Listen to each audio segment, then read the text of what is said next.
What's up, you guys? I feel like it's been so long since I've done a sit down video, so here we go. You in the past, I'm in the future. You mad that they don't salute you. I need a Thank you so much for clicking on this video. If you're new here, my name is Keela Trishan, and I make videos on lifestyle, insurance, and mental health. I also do vlogs, day in a life as an insurance adjuster, day in a life with a small child, all the things. So if that's something that interests you, go on ahead and click that subscribe button below. Turn on your notifications so you don't miss anything from me. And if you're returning, thank you so much for coming back, and thank you for your support. All right, so I have been kind of trying to figure out what to film, if I'm gonna be honest. That's part of the reason why I have been kind of MIA, also being busy. I've explained this in a bunch of different videos, so if you know, you know. But I want to do something a little bit different today and tackle some questions that I'm frequently asked on my videos. Now, for those of you who don't know, I am an insurance adjuster for a major insurance company. I'm a staff adjuster. I work in the field and I work in the homeowners department. So a lot of my videos kind of revolve around like what a day in the life looks like as an adjuster. And I get plenty of questions on the road from people that are either already in the industry or people that are looking to get into the industry.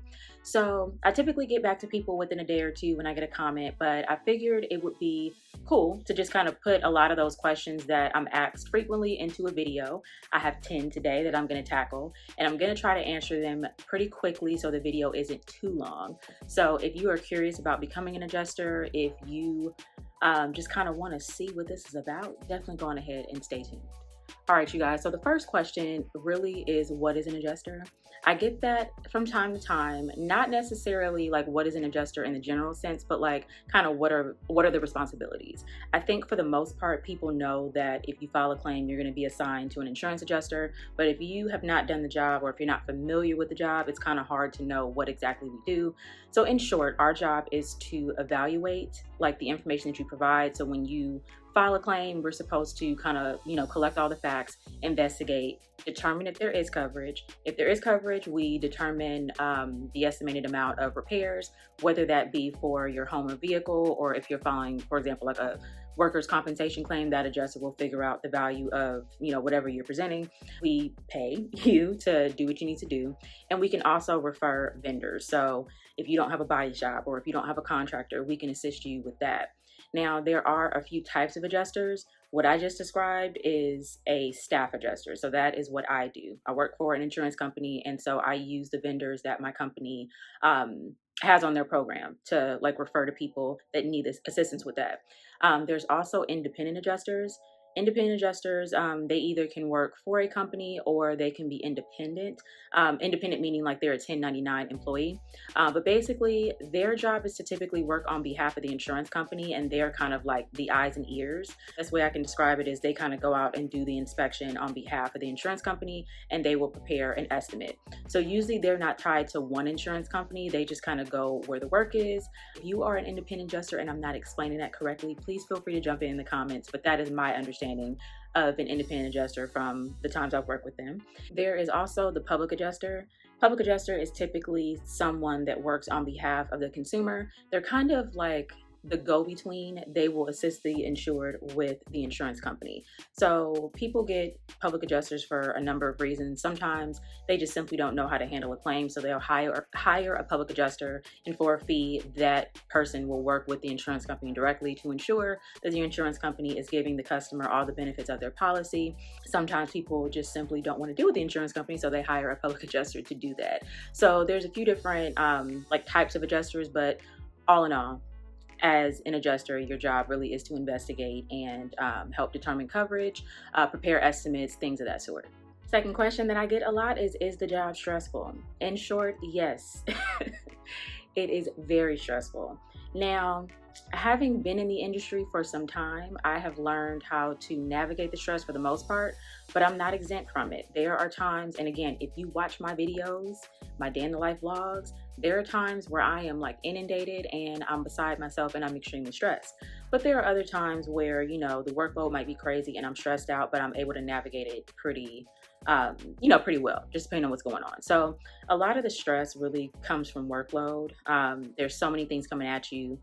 there's so many metrics that you have to keep up with, and you're working with people that have been in a tough situation, whether that be their vehicle is totaled, or they had a pipe leak in their home that now they have to move, and their home is destroyed. You're dealing with people in tough situations, so a lot of times it's like navigating human emotions, making sure that people are paid properly. Sometimes you could write the best estimate, but people don't think that they are being paid enough. There's so many different things that go into it that make the job stressful. But I think if you choose to do the job, it's going to be very important that you keep self-care at the top of your repertoire. So yes, the job is stressful. All right, so third question that I get a lot is like, what are the pros and cons? So I wrote down a few. You're going to see me looking down because it's on my little notepad. But I would say the 3 pros that I came up with would be like the flexible schedule. I work remote. I'm able to, like, my schedule is pretty much set, but if I need to clock in a little bit earlier or clock in a little bit later, I kind of have the autonomy to do that as long as I let my supervisor know what's going on and as long as I do my 8 hours. If I need to go and pick up my son or take my son to school, I can do that. So I think that it's very helpful to have that flexible schedule as like a working parent. A lot of growth in this industry.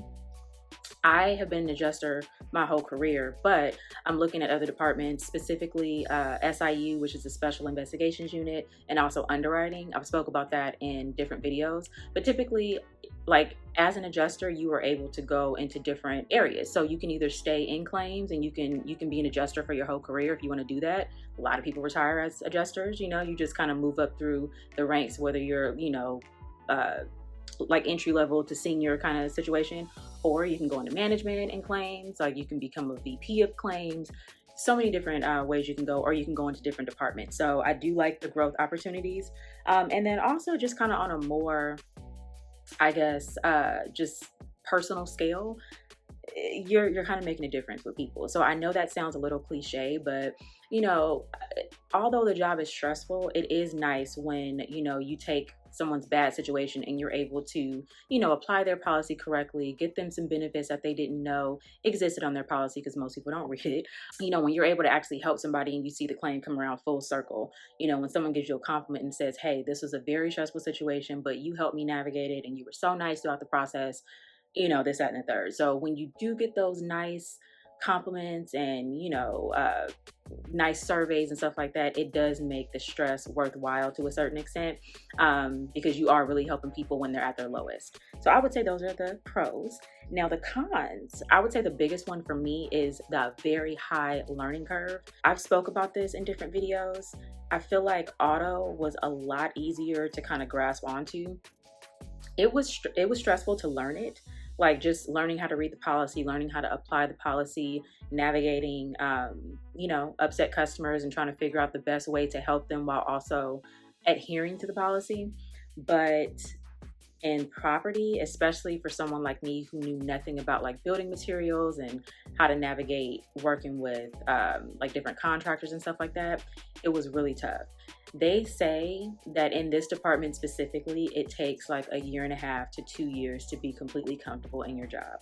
So yeah, I've been doing homeowner claims for about 7 of the years that I've been doing claims altogether, and it was very tough, to just kind of learn how to get comfortable with the job, and that is not fun. So I would say that was probably like the worst thing for me.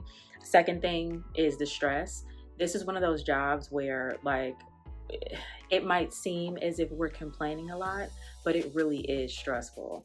Like from dealing with the customers that are upset, it's like you have to understand that they're going through a tough time, but then also like you don't want to be somebody's punching bag. I'm gonna just leave it there. Sometimes you have bad management.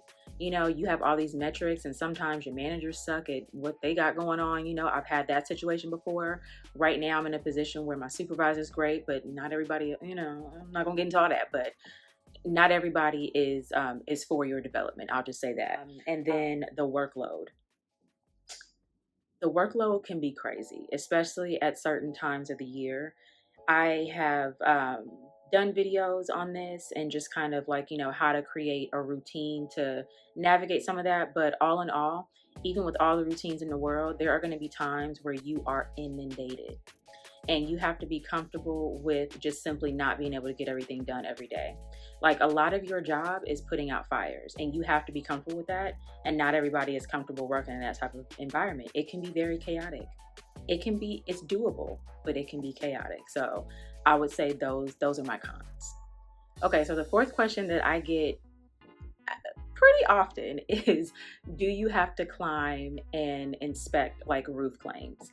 So the answer to that is yes and no. Now, there are some companies that are going to require the adjuster to get on the roof. Typically, if you are working for a company that requires you to get on the roof, you're usually only allowed to climb like a certain pitch. They don't want you to get on super steep roofs, or anything that you would consider not safe. Like, for example, if there's a fire and there's a hole in the roof, they're not going to recommend that you get up there and go and inspect, because it's not safe. The roof may have been compromised, and the last thing they want is you falling off, risking injury or worse.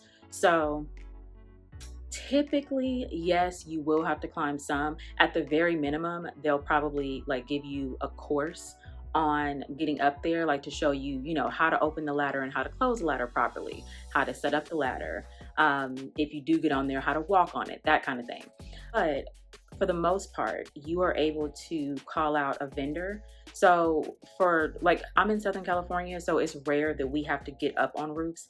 We usually only have to inspect a roof during like rainy season. So right now it's wintertime, as the rain comes, that's a lot of times when people discover that they have an issue with their roof.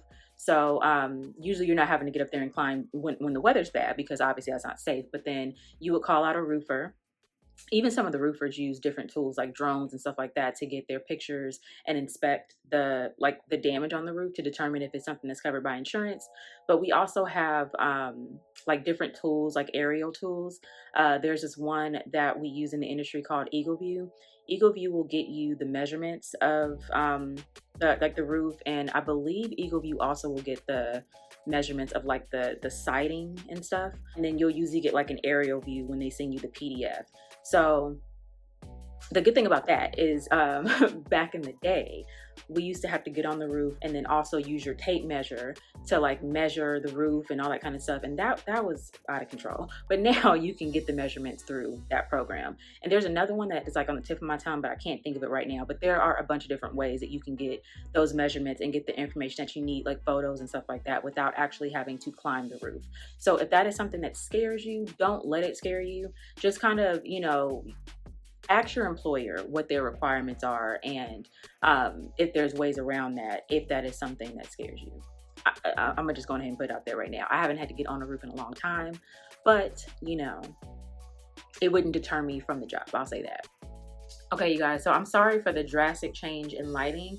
It's actually much later that I'm filming this particular clip because I had to stop in the middle of filming due to a family emergency. Everything is fine now, but I definitely want to get this done, and we're gonna get it done, okay? So the fifth thing that I get asked a lot is like, what does a typical day look like as an adjuster? Now, I do day in the life as an adjuster videos. So if you're interested in seeing like kind of real time, me taking you through my day, check out those videos. I'm likely going to link some here throughout this video so you can click on and see, what's happening there. But just to kind of give you a brief overview, again, I'm a remote adjuster, but I do work in the field, so I have to go out to physically inspect homes when there is a damage claim. So if it's a day where I am just working in my home office, I log in, check my voicemails and emails, go through the planned activities that I have for the day. So you plan your activities, your company does not plan your activities. They do track your productivity through various means, but for the most part, you set up your day, you work your claims as you see fit. What I like to do is go through my voicemails and emails first, get that out of the way, upload any invoices or any items that need to go into particular claims, because we do have a time limit to get those items into the file. So the last thing you want to do is forget about it. Now it's 3 or 4 weeks later and you didn't upload something. So I try to get those things taken care of. And then I get into my actual day-to-day activities. So I recommend not planning too much for a day. Usually most companies have a system where you can have 15 activities per page. Whatever you do not want to hit that second page, because it's highly unlikely that you're going to get to the second page. Usually a page half a page of activities is ideal. You want to do something realistic for you to get through. I try to mix it up. I have, like I might schedule like 2 to 3 like bigger estimates that I'm going to review, or like bigger claims where I have to do more on them. Maybe like 2 to 3 items that like are important, but they're not like dire, and then 3 just like things that definitely need to get done, but they don't have like necessarily a time limit, I guess. Everything has a time limit, so that's not quite accurate, but like just I guess the items that need to be addressed, but then they're kind of like low level, like meal receipts, a lot of like ALE things. I schedule that mixed in with like the bigger items, because although those are important to get done, like usually getting out the dwelling payment so somebody can start repairs is like kind of the most important. So I try to work on those things and just, again, not overwhelm myself. So the day can look different from day to day. If it's a day where I'm going on inspections, I typically try to do my inspections in the morning if I can help it, like mid-morning, depending on where I have to go. So I usually will log in and I'll do a couple of like those lower level activities in the morning before I leave. And then I, plan my drive time, get to the inspection. I usually plan to be there for an hour or 2, depending on how much I need to look at. Because I'm sketching on site. I'm kind of, I'm taking pictures, talking to the customer about the scope of work, things like that.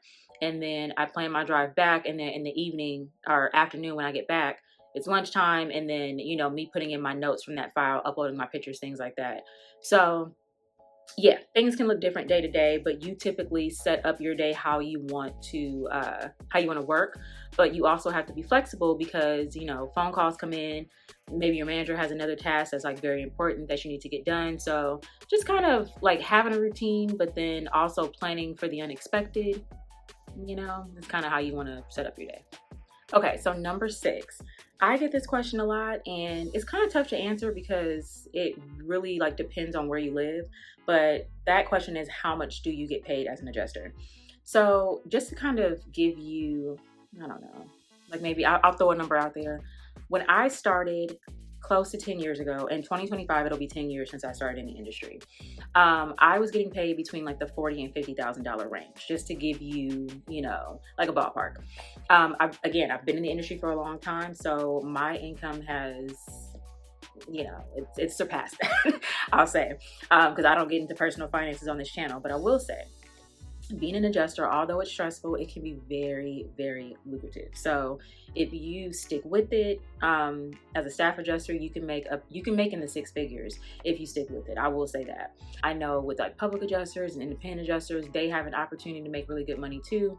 Once you kind of like build a clientele, if you are working as a 1099 employee, or, if you're working for a company and, you get paid, certain commissions. I know some companies do like salary and commission. You can make really good money if you work hard and, just keep at it. What I've been able to do, honestly, is I am constantly looking to see what the market is like for my skill set. So if I ever feel like I'm being, lowballed, or I'm at a point where I'm ready to move up in pay, which I mean, honestly is all the time, but I'm realistic. I know that once I get to a certain level, I got to work it for a little bit, accumulate more skills, and then go from there. But I'm constantly looking. So what I would recommend, if you have this question about, how much would you get paid, especially if you don't have any experience in the industry, I would recommend going on, honestly, just Google, going on Indeed and looking for the starting pay for entry-level adjusters. I've seen even some entry-level, positions paying like in the $60,000 range. So I don't think that, like, mind you, that 40 to 50,000 that I mentioned, that was back in 2015. So I'm sure that it fluctuates from place to place. I'm in Southern California, so we typically get paid a little bit more just because of the cost of living. So that's something to think about. But definitely do the research in your area. It really is just a simple search. You could just, kind of type in, what does an entry-level adjuster get paid? What does a workers' compensation adjuster get paid in this area? Homeowners, whatever. And then you'll kind of get a ballpark, and that'll help you when you do your interviews and when you're looking for roles to see, kind of what's out there. And it's a career where you can definitely like build. So don't be afraid to start, especially if you don't have any experience. Don't be afraid to start somewhere, get the experience, and then just start, applying for higher and higher rates of pay. Okay, so number 7 is what skills are needed to be an adjuster. So this question is kind of loaded to me because it doesn't really take much to be an adjuster. Like, it's not, I always say it's not rocket science. Like, you're adjusting claims. It is a difficult job, but once you get the hang of it and, put your own spin on it, it's definitely doable for anybody, I feel. Like, as long as you're able to interpret the policy and apply the policy and all of that, then I think you'd be in good shape. But I would say probably like the skills coming in, like, you do need to be somewhat good at customer service. Now, I have worked with like a lot of different people throughout my time in insurance, and there are some people that are really good with, customers and customer service and just, have great communication. But then there's other people that kind of suck at it, and they still make a way. So the customer service piece really is just because you're dealing with people that are in a tough situation. So you want to be able to empathize and not come off as a robot, and just have like decency. So I think just kind of being able to talk to people, you need to be able to have tough conversations because like everything is not covered, so there are going to be times where you have to deny things and times where people don't agree. So you have to, be confident enough in your interpretation of the policy to where you can explain it in layman's terms and just, be able to navigate those tough conversations. Like, you can't let your emotions get the best of you, even if somebody else's emotions are getting the best of them. They're in that situation, you have to just kind of be able to keep calm. I would say you should be resourceful. I think in this industry, because we kind of work independently a lot, especially if you're remote, you are going to drown if you're not able to find answers to things that you can't just reach out to somebody and ask for help on. There have been so many times where, I've had a question and like there's no manager available, or, my coworkers are all busy. So it's sink or swim. I got to go on the company site, and look for different documents and stuff like that. I got to go read the policy line by line and see, what this is. And if it's something that I really can't figure out, then I can wait to get an answer and just let the customer know, hey, I need time to research this or whatever. But if you're always waiting to ask someone a question, you're going to drown. I will say that. I think too, as far as like the education piece, this stops people too. A lot of times you don't have to come in licensed. Like, there are a lot of states where you have to be licensed, but most companies will pay for you to get your licensing before you start working on claims. I always recommend, working with a company that's willing to pay or even reimburse you to get your certifications, because I'm all about saving my coin. Now, if you are in a position to pay for your own licensing, just so you can have that backing, I guess, when you like apply for something, listen, good for you. But I always recommend, especially if you are somebody who is, you're looking for a job to get money, I'd recommend, finding a company that is willing to help you, get the education that you need to do the job. So the soft skills I just mentioned, just like coming in, being organized, communication, things like that. But the training a lot of times is offered by your company. Okay, so number 8, and I get this question a lot just being a woman in this industry, but the question is, as a woman, do you get intimidated like when you are working with aggressive male contractors, vendors, attorneys, PAs, things like that? I'm gonna say this. When I first started in the industry, it wasn't really that I was intimidated by the people per se, but there is a bit of intimidation that comes with you like not really knowing the job, and then somebody coming at you, pressing you for, extra money and telling you that they want this, that, and the third, but you don't know if it's covered because you just don't know enough. You don't know enough about the coverages or the job to know if this is something that you owe.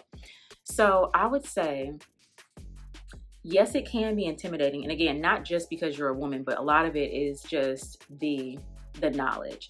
So what helped me is honestly just doing the job over and over again. A lot of times you get claims that are repetitive. You do get a lot of curveballs, but as you start handling claims, you'll see that a lot of things are the same. Like a lot of laws in certain places, a lot of, building materials, things like that. They're the same. So once you deal with them enough times, you will have the confidence to go toe to toe, male or female, with a contractor, a public adjuster, whatever. And also, I think it's important too, with that confidence, also know that you're not going to know everything all the time. So there are times even now where I'm on site and a public adjuster is asking for something and I just don't know if it's something that we can cover. Like, it might sound reasonable, but then I don't know if it's something that we would cover under our policy. Also, I have the added, situation where I've worked for several different carriers. So one carrier might cover something and another carrier might not. So don't be afraid to say, okay, I hear what you're saying, but to be honest with you, I can't give you an answer on that right now. I'm going to have to, bring this back to my team, or I'm going to have to research it. I do that. I would say, don't let a vendor or anybody bully you, while you're on site or even while you're on the phone. Stand your ground. You have the checkbook. And I'm not saying that, you need to act all high and mighty, but, a lot of things can be resolved with a simple conversation. So there's no room for intimidation or bullying. I typically am I kind of judge the energy based on who I'm talking to. So if I see that somebody is trying to bully me or, getting a little out of pocket, then I start being extremely direct. And, I let them know, like, there's no need for that. It's either covered or it's not. Like, no amount of you bullying or, saying certain things or, buzzwords is going to make me change my mind if it's not covered. So yeah, I guess it can be intimidating, and also depends on your personality. I think I'm a naturally not combative person, but I do stand up for myself. So I don't get easily intimidated. And also when I go to different claims, I'm usually coming with my own entourage at this level because I am working on complex claims. So if I'm going to an inspection with a public adjuster, a lot of times I have my own contractor, I have my own abatement vendor or, mitigation company with me. So even if I'm unsure about something, like, if it's like building wise, I got people next to me that know the answer to, such questions or whatever. So yeah, I think really knowledge is power. So just making sure that you kind of know what you're getting into. Do some research before you go and inspect, and before you have a phone call, so you don't have those situations. And just be comfortable in saying, like, okay, I'm not really sure right now, but I need to get back to you on that answer. So yeah, it can be intimidating, but once you know what you're doing, the intimidation is a lot less. Okay, so the ninth thing that I'm asked pretty often is, as a busy adjuster, how are you able to navigate your personal life and hobbies? And honestly, it just comes down to setting boundaries and, like having like a hard stop and a hard start. I think for me, like my work day is usually between like 7:30 to like 4:30, give or take. Sometimes it's, 8 a.m., sometimes it's 4:45, but typically I work 8 hours and I take like a 30 to 45-minute lunch every day. So I would say with that, I make sure that my work phone and my computer are off when I am off. So if I log in at 7:30 one day, I'm not answering any calls until probably 8 a.m. Like, I don't set the tone for people to bombard me like first thing in the morning or like last thing in the evening. So I usually have my voicemail set saying that, like, I'm in the office from 8 to whatever, because that extra 30 minutes in the morning gives me time to do like the small things, like the checking the emails and voicemails and stuff like that uninterrupted.